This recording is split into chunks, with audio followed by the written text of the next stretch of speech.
आप और हम सभी बड़ी तन्मयता के साथ इस ज्ञान यज्ञ में अपनी आहुति छोड़ रहे हैं और इस दिव्य कथा का पान कर रहे हैं। जीव का एकमात्र उद्देश्य होना चाहिए क्या? कथा श्रवण मात्र, कथा मात्रेक जीवना। जीवन में मात्र एक कथा मिल जाए,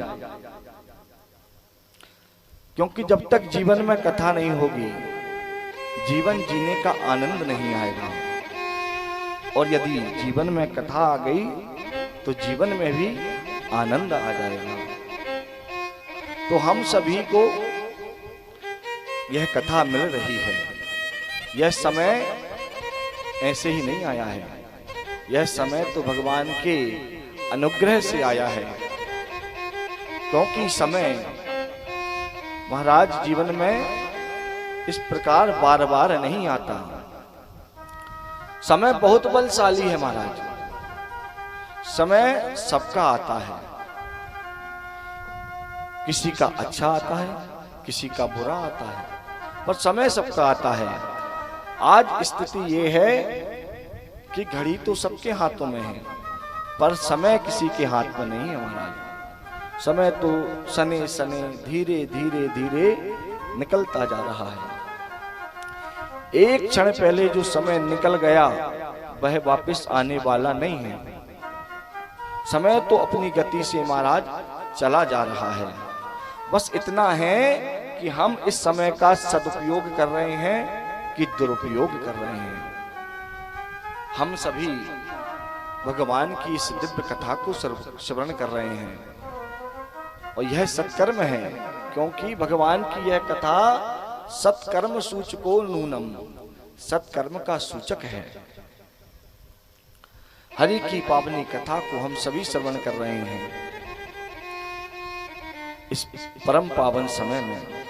क्योंकि समय बदल जब जाता है तो चक्कर बहुत खिलाता है और बड़े बड़े साम्राज्यों की गहरी बुनियाद हिलाता है।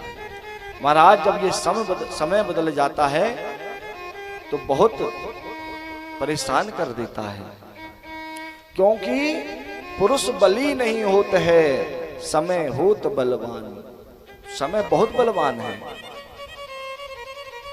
पुरुष बली नहीं है महाराज, समय बली है।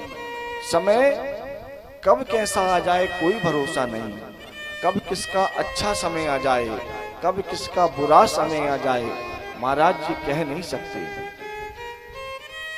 समय का कोई भरोसा नहीं है। एक छत्र राज करने वाले राजा थे, राजऋषि परीक्षित। महाराज राज कुल वैभव कीर्ति यश सम्मान सब कुछ था, परंतु समय बदल गया। जिस ऋषि को रोज प्रणाम करते थे, जिन संतों का आदर करते थे, उन संतों का अपमान कर दिया। एक मरे हुए सर्प को उन ऋषि के गले में डाल दिया। ऋषि के पुत्र को पता चला तो क्रोध में आकर के वाक्य वज्र छोड़ दिया, श्राप दे दिया कि आज से 7वें दिन तक्षक नाग के काटने से तुम्हारी मृत्यु हो जाएगी। और महाराज जैसे ही राजा परीक्षित को पता चला कि 7 दिन बाद मृत्यु हो जाएगी, तो अपना सर्वस्व छोड़कर मां गंगा के किनारे चले गए।